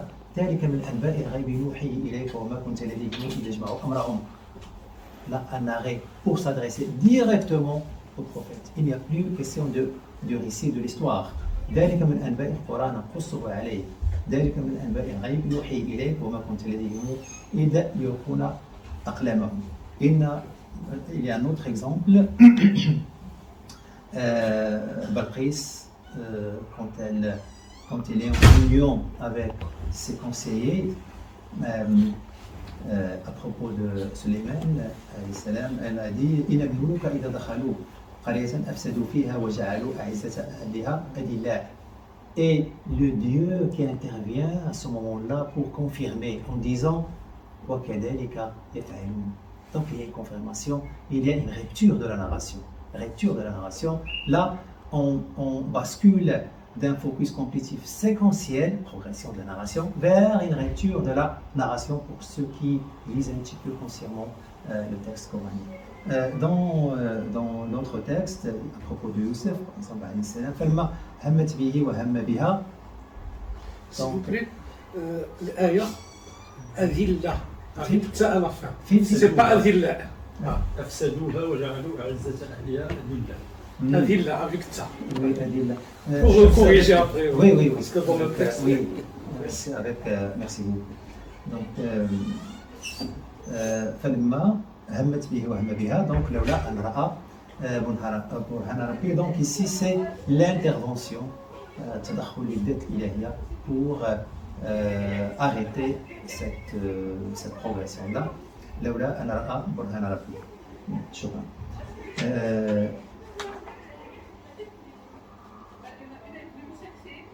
Donc, il y a un autre phénomène que j'ai développé, c'est la notion de perception, c'est-à-dire les verbes de perception et cohérence du discours. Très rapidement, les notions de perception, ça veut dire principalement les verbes de perception. C'est comme regarder, voir, anadara, l'anissa. Et ils peuvent être présents sur le socle de toute narration. Et c'est comme les verbes de dire. Donc, les narrateurs toujours font référence à des personnages qu'on appelle des personnages focaux et les installent dans un récit. Et ces personnages-là, ils narrent ou bien ils regardent ce qui doit être narré. Dans Madame Bovary, par exemple, on trouve toujours Flaubert qui donne la parole à Emma Bovary, soit directement, soit il nous dit par exemple elle s'accoude à la fenêtre et regarda et commence la description de ce qu'elle regarde. Et comme ça va lui permettre de prendre ses reculs, des adjectifs qu'elle va avancer, etc. Donc ce n'est pas lui, mais c'est elle. C'est la focalisation interne qu'on appelle en critique littéraire. Donc, soit ils sont présents, ces verbes de perception, soit on doit les dégager à travers ce qu'on appelle les restrictions de sélection. Restrictions de sélection, Quyud al-Intiqa. Donc, nous avons Emma regarda, donc on décrit ce qu'elle regarde. Et à un certain moment, on trouve des phrases comme l'odeur de l'absinthe s'est levée, etc. Donc, l'odeur ne peut pas être vue. Donc, on doit savoir qu'il y a un changement de perception à travers ce qu'on appelle la restriction de sélection, c'est-à-dire qu'on a passé d'un type de perception à un autre type de perception, de l'ouïe à l'odorat ou bien de la vision, etc. Donc, il y a l'approche modulaire. Et l'approche modulaire, c'est l'un des éléments essentiels de la grammaire fonctionnelle que je voudrais rappeler très rapidement. L'approche modulaire, la grammaire fonctionnelle est conçue comme un modèle, comme un modèle de l'utilisateur du langage naturel. Donc c'est comme ça qu'elle est conçue, la grammaire fonctionnelle. Et donc elle est conçue parallèlement à l'être humain. L'être humain dispose d'un certain nombre de capacités, malakat, de capacités, et ces capacités sont, la grammaire fonctionnelle est citée 5 capacités, mais la liste n'est pas exhaustive.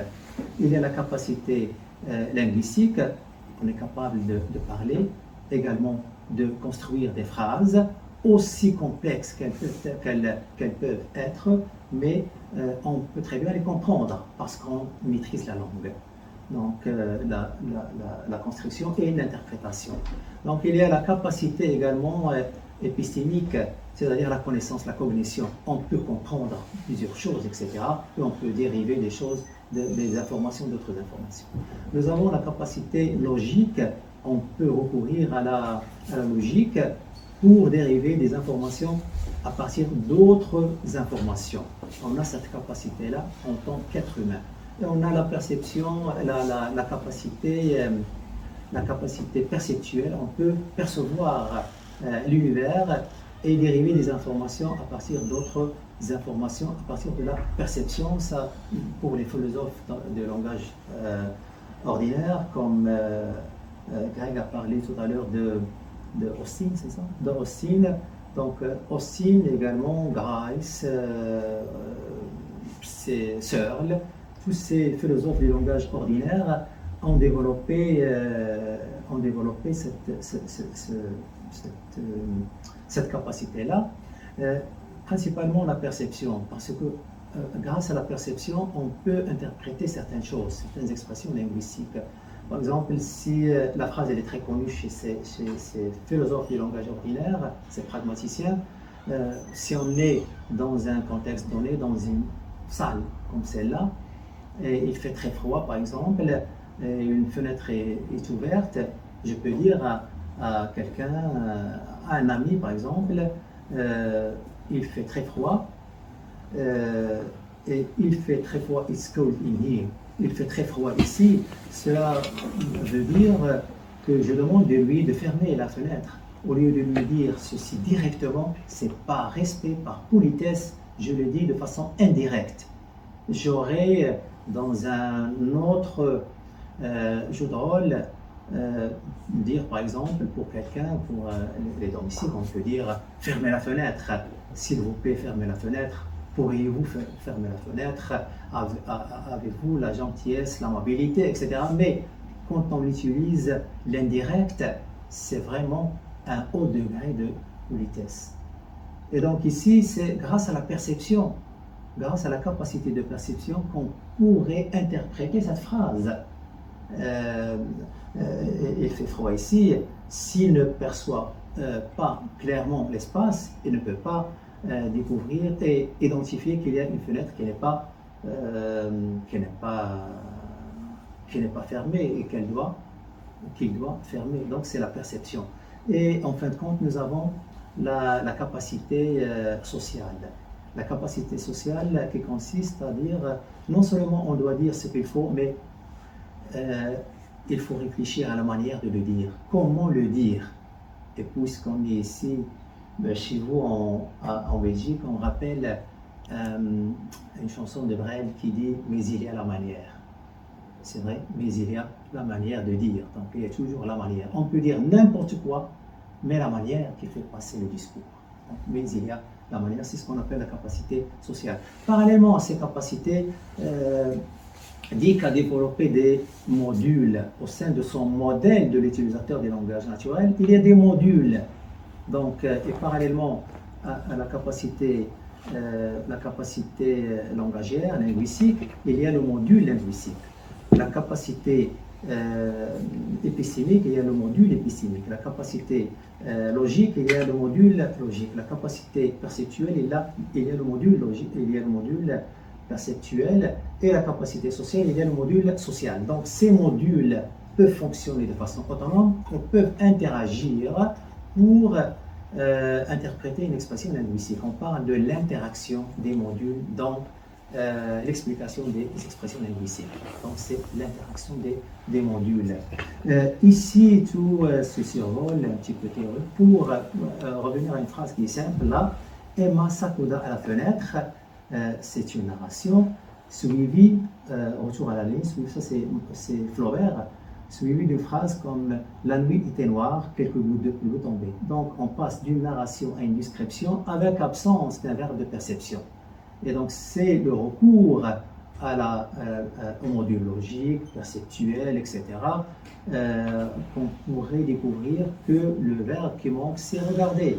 Emma s'accouda à la fenêtre, elle regarda. Et donc en regardant, elle va nous donner ce qui suit. La nuit était noire. Mais ici, Flaubert a préféré ne pas utiliser le verbe regarder. C'est à nous de dégager ce verbe-là. Quatrième élément, c'est l'extension de la perception. C'est comme dans le cas des discours directs, quand on a par exemple Paul dit deux points guillemets et nous avons tout un discours qui peut être un traité philosophique, un traité théorique ou un roman, etc. Et un seul verbe de dire avec des pages et des pages. La même chose pour les verbes de perception. On peut avoir elle regarda, elle regardait, etc. Et ce qui reste, ce qui est regardé, va être décrit par le narrateur, par l'auteur, par le romancier. Donc l'ensemble, c'est l'expansion de la perception, ou si on utilise un terme qui relève des mathématiques, c'est la mise en facteur, ou bien c'est la factorisation. Donc, on va, au lieu de répéter chaque fois, elle a regardé, donc elle a regardé, ou bien elle regarda, ou bien elle regardait, et il y a la suite. Voilà. Ceci concerne le verbe de perception. Il y a le marqueur tandis que, ça pour être rapide, je vais dire tout simplement que pour tandis que, généralement on étudie tandis que dans la langue française dans les phrases, tout simplement, une phrase reliée à l'autre par tandis que. Et ce que j'ai essayé un petit peu dans ce travail-là, c'est de voir, d'examiner son emploi local, c'est-à-dire au niveau phrastique, et son emploi global, c'est au niveau du discours. Et j'ai remarqué que les deux emplois coïncident très fréquemment, c'est-à-dire toujours au niveau prédicationnel, c'est-à-dire au niveau de la phrase, tandis que introduit un satellite, c'est-à-dire un adverbe. Satellite, c'est-à-dire un adverbe. Il est appelé satellite parce qu'on peut l'effacer. C'est pourquoi on l'appelle satellite en grammaire. Introduit un satellite affecté de la fonction sémantique de circonstance, puisque tandis que introduit des satellites circonstanciels. Et au niveau des discours, la particule marque un satellite textuel qui spécifie des circonstances, des séquences principales de la narration. Donc au niveau phrastique, c'est la même fonction qu'au niveau du discours. Nous avons tout un paragraphe ou plus qui fonctionne avec tandis que comme une circonstance par rapport à ce qui précède. J'en ai déjà parlé avec l'élément introduit par tandis que il porte la fonction pragmatique de focus parallèle. Les fonctions discursives des marqueurs pourtant et cependant. Pourquoi s'intéresser à pourtant et cependant? Normalement, dans notre discours, on prenait cependant et pourtant comme étant des éléments qui sont identiques, qui sont synonymes et qui sont interchangeables. Alors que la langue ne permet jamais l'existence de des éléments qui sont interchangeables, qui sont les mêmes. C'est pourquoi dans la langue, on ne parle jamais de synonymie parfaite. Il n'y a pas de synonymie parfaite. On dit ils sont synonymes, mais il n'y a pas de synonyme parfaite. Il y a ce qu'on appelle la parasynonymie. Les deux éléments qui coexistent et que la langue permet de coexister, ce sont des éléments qui se complètent. Dakhala wa dalafa en arabe, ce n'est pas la même chose. C'est dakhala, mais dakhala et dalafa, c'est déjà le niveau de langue. Donc, ils sont différents. Même chose pour pourtant et cependant, ils se complètent.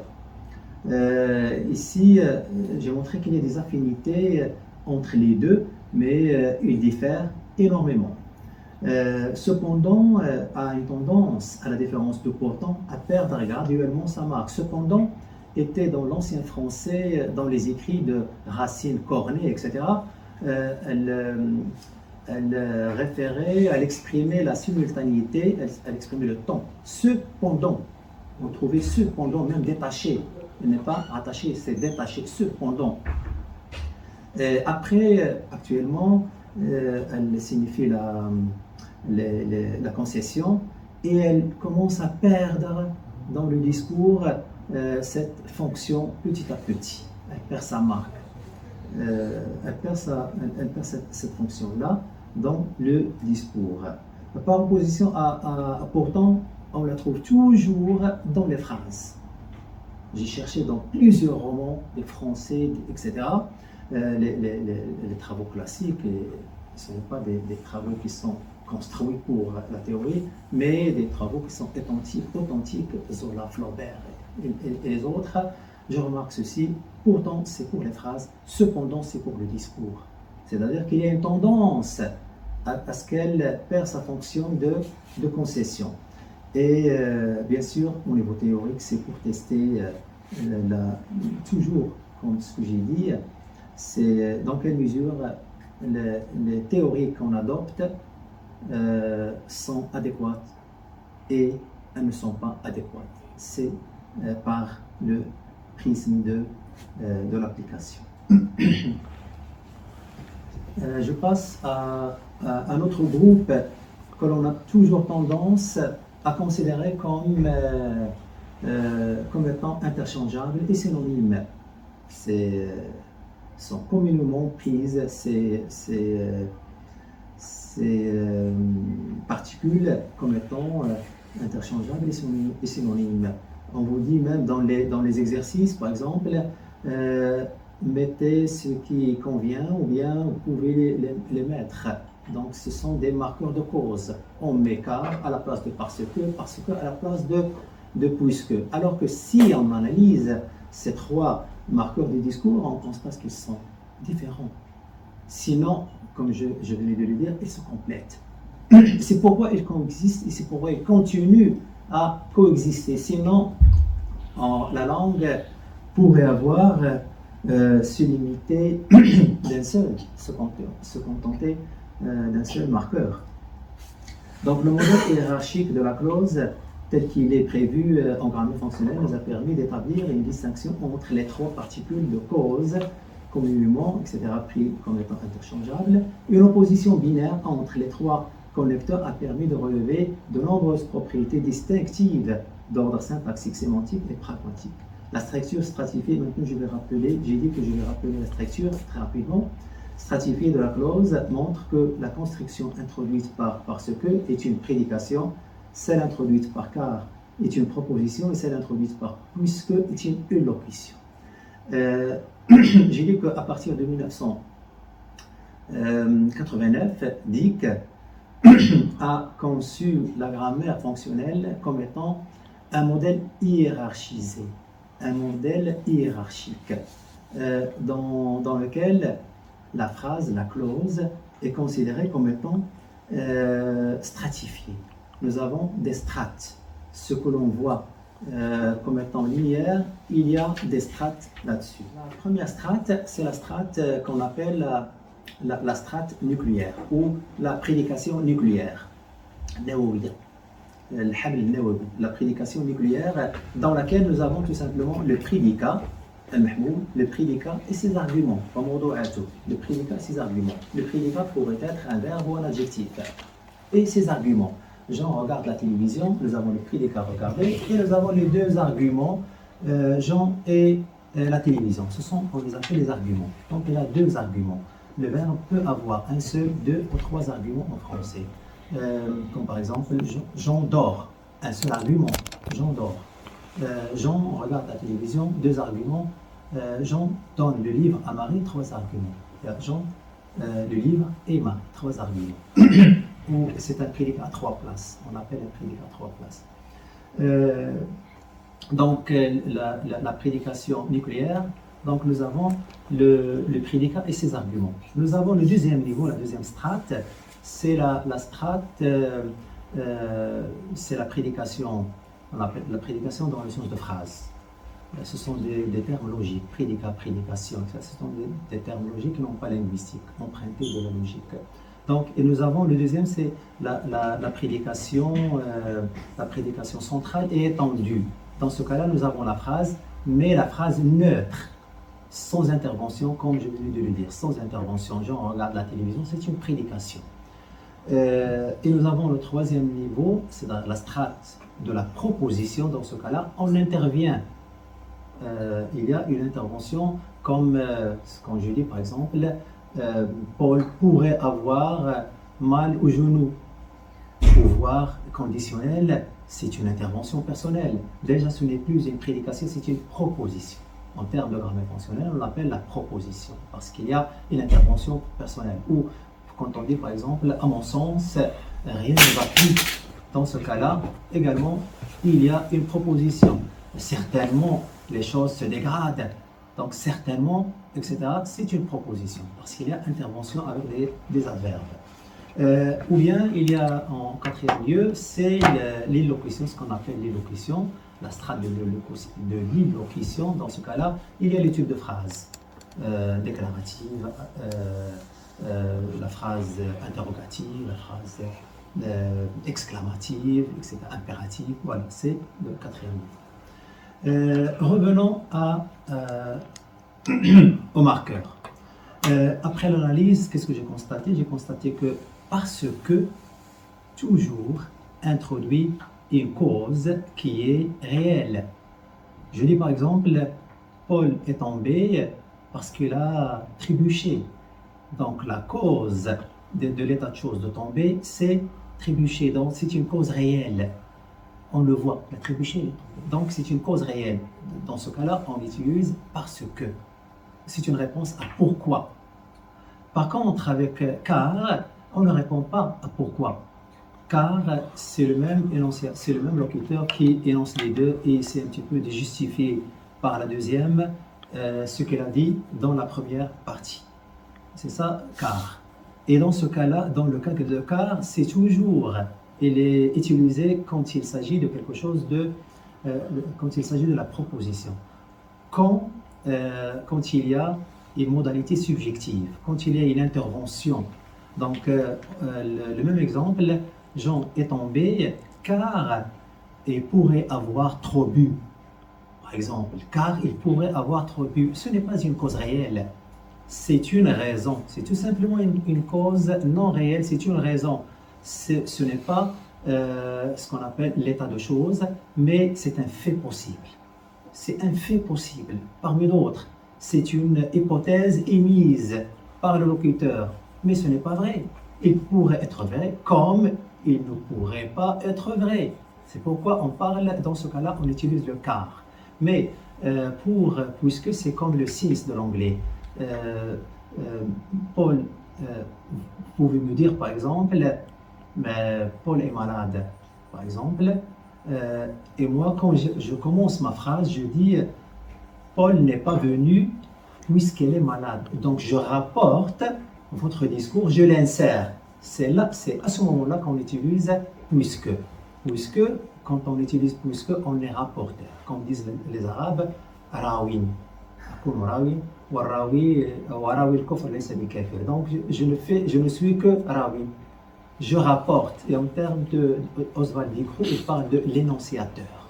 L'énonciateur, c'est-à-dire c'est le rapporteur. Je rapporte ce qu'il a dit et je l'insère dans mon discours. Pourquoi? Parce que je voudrais garder mes distances, mes reculs. Je ne voudrais pas m'approprier une cause que je ne partage pas. Donc, il n'est pas venu parce qu'il est malade, puisqu'elle est malade. C'est-à-dire, la phrase est dite par quelqu'un d'autre et je l'insère dans mon discours. Donc, c'est ça, puisque. Donc, c'est différent. Parce que cause réelle, puisque un fait possible et car fait possible et puisque c'est rapporter le discours d'un autre. C'est ainsi que l'on doit utiliser ces marqueurs.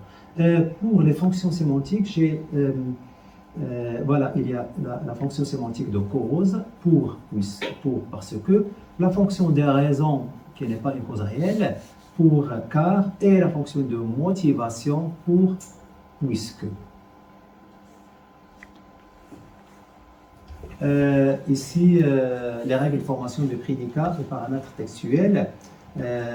Il y a plusieurs règles de formation de prédicat, comme par exemple, je ne sais pas, l'absorption de ce qu'on appelle le terme imtisas al-had, comme par exemple dans des phrases comme en arabe dahanat Zainabu sha'raha bizayti, par exemple. Et en arabe, on pourrait dire bizayti, c'est un instrument. C'est l'instrument. Comme on dit, il a ouvert la porte. Et donc, dans la phrase après la formation de prédicat, on va réduire, on aura zayyatat hindun sha'ra, zayyatat, dahanat bizayti, zayyatat. Vous voyez, donc il y a l'absorption, imtisas. Déjà un élément qui n'est plus dans la phrase. Elle a été absorbée. Donc il y a absorption. Ça, c'est un exemple. Mais je vais mettre l'accent sur le passif.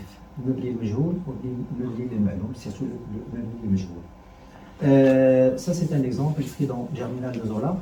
Maheu, à ce moment même, déboulé de la cheminée avec Zacharie et Étienne. Il fut pris, voilà le passif, d'une fureur, de désespoir et ne lâcha que des jurons.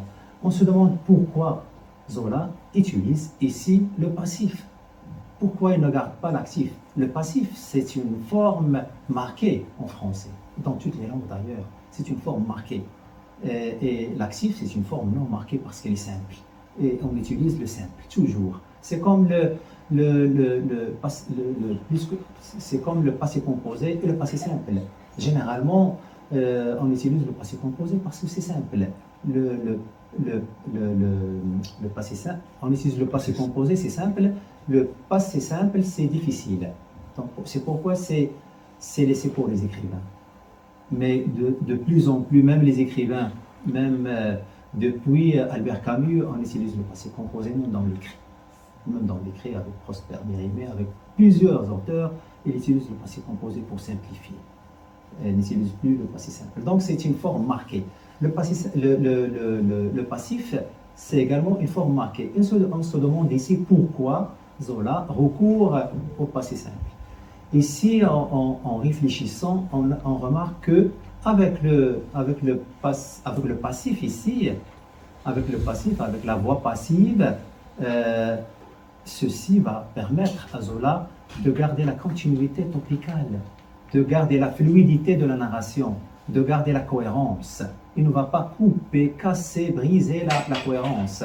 Maheu, à ce moment-là, déboulé de la cheminée, s'il n'avait pas utilisé le passif, il aurait une phrase telle que Maheu, déboulé de la cheminée, une fureur de désespoir le prit, il ne lâcha. Vous voyez, il n'y a plus de cohérence. il n'y a plus de cohérence textuelle. Donc le recours au passif, c'est pour garder la cohérence textuelle.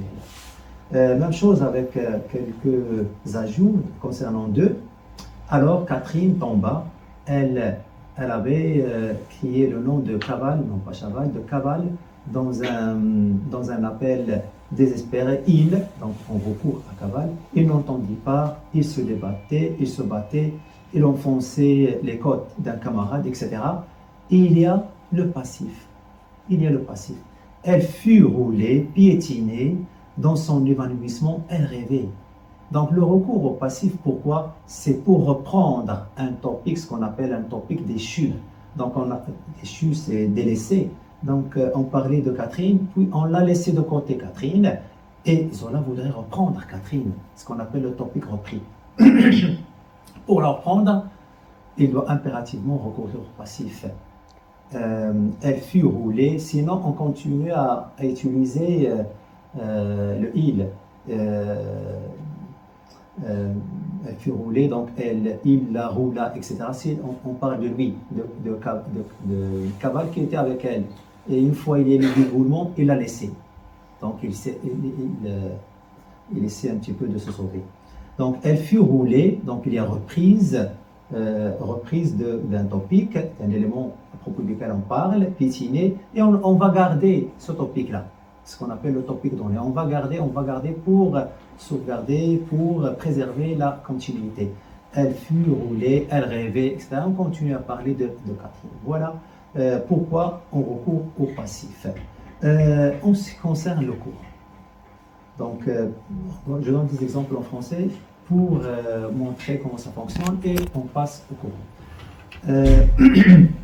فالذين هاجروا وأخرجوا من ديارهم وأوذوا في سبيلي وقاتلوا وقتلوا لأكفرن عنهم سيئاتهم من سورة الحج. Ici, le recours au passif, c'est pour deux raisons, entre autres. Pour focaliser les croyants combattants qui ont défendu la religion musulmane et qui ont sacrifié leur vie pour la glorification et le rayonnement de l'islam. On remarque l'emphase qui porte sur waqotilo. Il n'a pas dit tout simplement waqotilo, mais waqotilo, c'est-à-dire déchiqueter. C'est trop, c'est l'emphase waqotilo. Ça, c'est le premier point. C'est donc valoriser ces gens-là. En deuxième lieu, pour une raison de cohérence, maintenir la continuité des topics et du discours. On parlait de Ladina Hajaru, Ladina Hajaru. Donc, pour ne pas avoir des va-et-vient et un discours brisé, donc on recourt au passif. Et c'est pourquoi nous avons une alternance entre les voix actives et les voix passives. Si vous remarquez, nous avons Ladina Hajaru. Ladina Hajaru, c'est actif. Wa ukhriju, c'est passif. Min diyarihim wa uzu, c'est passif.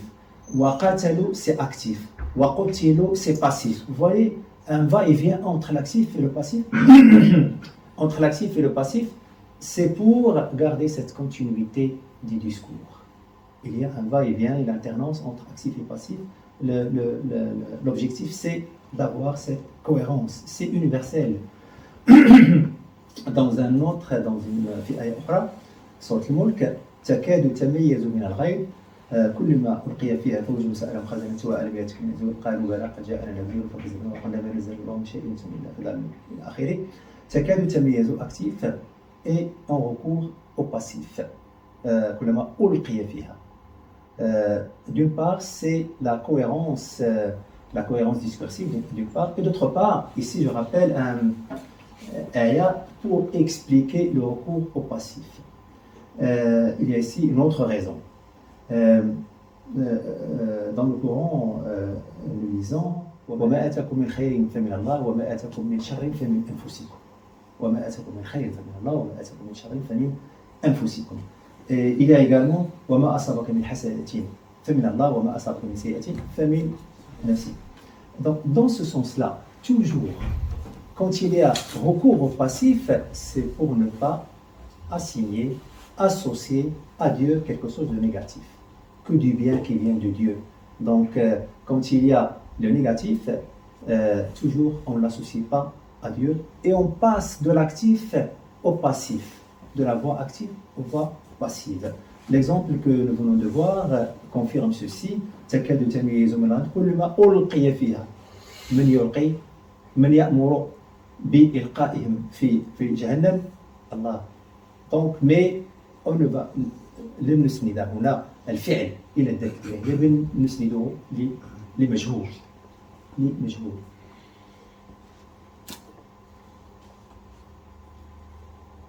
Dans le même sens et dans le même ordre d'idées, قال تعالى وأن في سورة الجن وأن لا ندري أشر أريد الباسيف أشر أريد بمن في الأرض أم أراد بهم ربهم رشدا.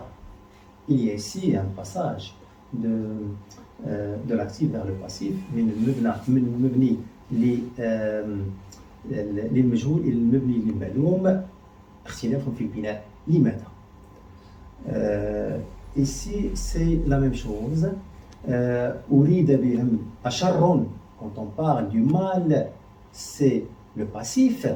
Mais quand on parle de rachada, c'est positif, c'est l'actif.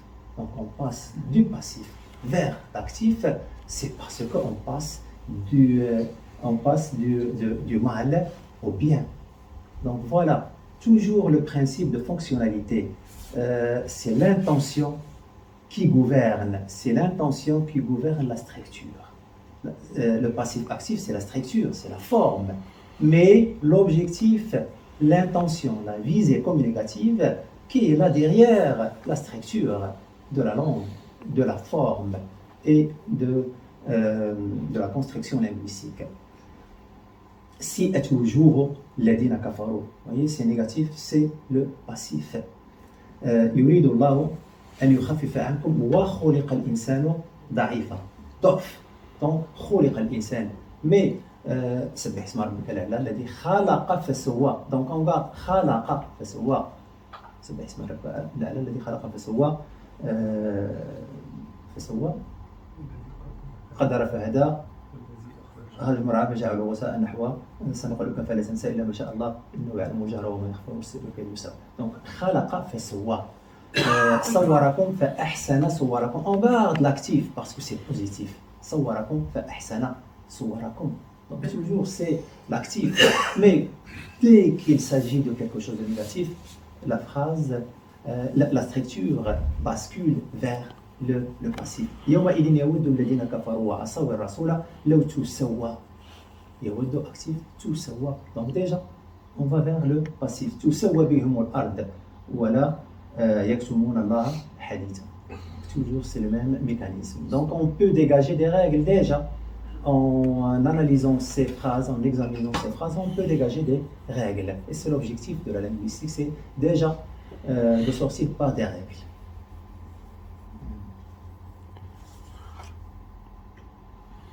La dernière, voilà, c'est le dernier phénomène, le dernier chapitre, c'est les expressions idiomatiques en grammaire fonctionnelle, العبارات المسكوكة والعبارات المتحجرة في